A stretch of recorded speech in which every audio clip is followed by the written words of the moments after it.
Let me bring in my next guest, Uyi Akpata, who is a country and regional senior partner, West Africa at PricewaterhouseCoopers, to talk more about this. Good morning to you, and thank you for coming on the show. Good morning. Thank you. Glad to be here. So, could you just talk to us a little bit about the report? What does this latest PwC report reveal about the cost of corruption?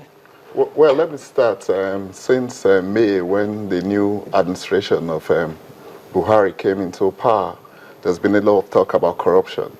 But, I mean, at the end of the day, everyone sees it in different light. And in most cases, it has turned to be a political issue.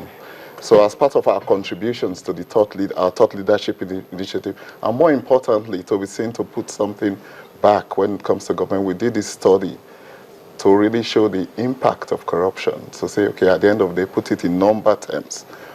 How could our GDP have improved using a 15-year benchmark from when we came into democracy? And what the impact will be if this new administration wins the corruption war, as it were. So instead, using the benchmark of 2030, where we'll be in terms of GDP. So at the end of the day, the numbers were quite revealing. So, could you reveal those numbers? Because, according to the report, that the corruption could cost Nigeria about 37% of GDP by 2030. That's a very long time, or it seems to be a very long time from now. No, let's put it this way. I mean, let's look back. What we're saying here, based on Corruption Perception Index, if we had managed to be at the same level as Ghana, so our GDP that stands at about 513, the celebrated 513 billion, should have been about 100 billion more if we had managed to contain our corruption perception to the same level as what we have in Ghana. If we had gone the Malaysian route, we would have been talking about another 200 billion more. So what we're saying here is that by 2030, if we get things right, excluding other growth indexes, you are going to be increasing our GDP by about 37%. Well, in your report, you highlighted lower governance effectiveness, weak investment, especially foreign direct investment, and up to 30% of GDP by year 2030, and that an estimated $1,000 per Nigerian is lost, or was lost in 2014, and it could top 2,000 by the year 2030. These are very scary numbers, especially since we know that right now, the average Nigerian is living on less than $1 a day. And so these numbers have now further emphasized that we've got a lot of work to do. So why is it that fighting corruption or reducing corruption is a problem? Well, at the end of the day, a number of people have said quite a number of things about corruption. Well, it's our culture, or we can't get things right. At the end of the day, corruption is corruption. When you define it, the way you define it, when you look at it as a spectrum of illegal payments from bribery to embezzling and money laundering. So we just need to general orientation of our people that it's no more business as usual. I mean, that's why at the end of the day, you are talking to the man on the street and say, okay, $2 billion, what has that got to do with me? So at the end of the day, I'm saying here, and we're saying that when you put all those collectives, you will find out that probably 25 million Nigerians would have been out of poverty by getting things right. So until you start putting those things in perspective, you're just going to look at it as one of those other things. And what's even more annoying is when you try to politicize all these issues. Now, this is an issue that has always been talked about. Nobody has ever stopped talking about it. Yeah. Let's talk about the role now of the anti-corruption agencies. You talked about a reorientation, a resetting of our minds, so to speak. How can the anti-corruption agencies now, what can they do to make people realize or make people see that they actually mean business? It's no longer business as usual. Corruption is no longer business as usual. But right now, we mean business. We want to reduce the level of corruption in the system. Well, I think it's clear here. First, I think the regulations setting up these agencies need to be quite clear to really be empowering them, but in terms of act. But more importantly, the people who are responsible need to see that they need to be transparent in terms of the processes they are going through.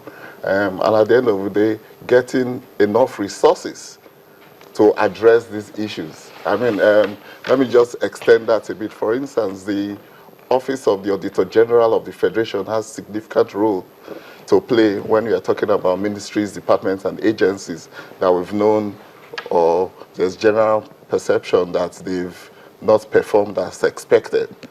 But does he have the resources to make sure audits are done on a regular basis, empowered to submit reports to the National Assembly, and action taken against those who have been seen not to be up to speed? Those are things that we need to see to come into play.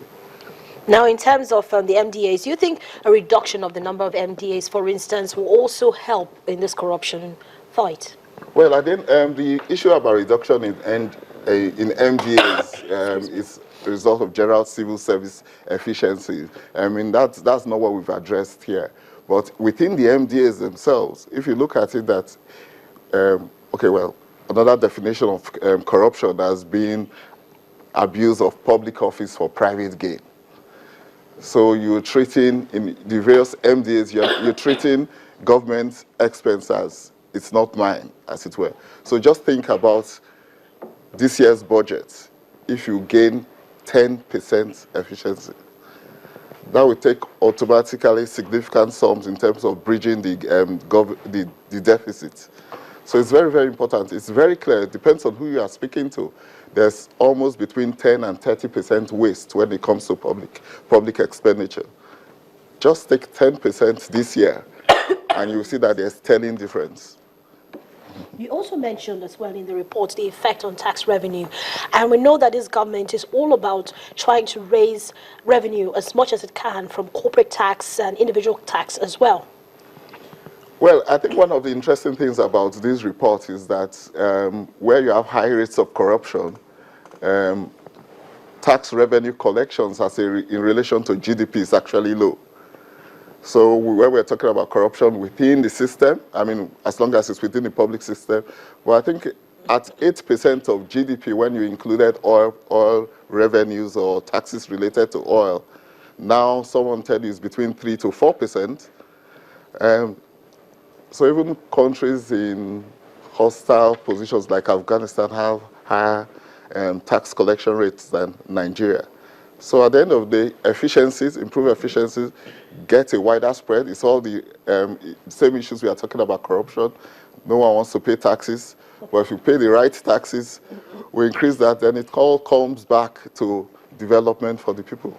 Okay, so now with the recent drive by the Federal Inland Revenue Service to increase the number of corporate tax it collects, it wants to increase to about 500,000 more companies and organizations. Do you think, all those tax evaders that we see from the private sector, because each time we talk about tax evaders, it seems as if it's only in the public sector, but we seem to have a lot of them also in the private sector. How do you think this is also going to affect that drive? I mean, it's clear that everybody needs to raise the game. I mean, one of the things we need to do is now a national crisis issue. Total change in orientation. When you see or hear comments like the government is concentrating too much on driving corruption, we just want you to concentrate on the economy. There's a direct link in this case of dealing with corruption and how it will help the economy. So it's clear that if I'm that one man that has a group of companies and I've made huge sums of money, I need to go out there, declare my income, and pay appropriate taxes. What's more important and what's giving most people confidence is that the government is setting the right tone at the top. When you set the right tone at the top, hopefully the rest will follow. The excuse that we, private sector or the general public gave in the past is that if I spend that money, it's going to go to one public official's pockets. So let me do my own roads, let me get my own electricity and generator, because government is not going to help me do that. So in other words, when you pay your tax, we should be seeing where that tax is going to, whether it's going into the power sector, whether it's going into works and housing. It should have the requisite impact, the amount of money you pay. Excellent. I mean, that's a very good point you've made, because at the end of the day, what we encourage people to pay is level of transparency. So government has to match that with level of transparency. At the end of the day, you don't want to say, okay, you've collected these additional revenues. How have you applied those revenues?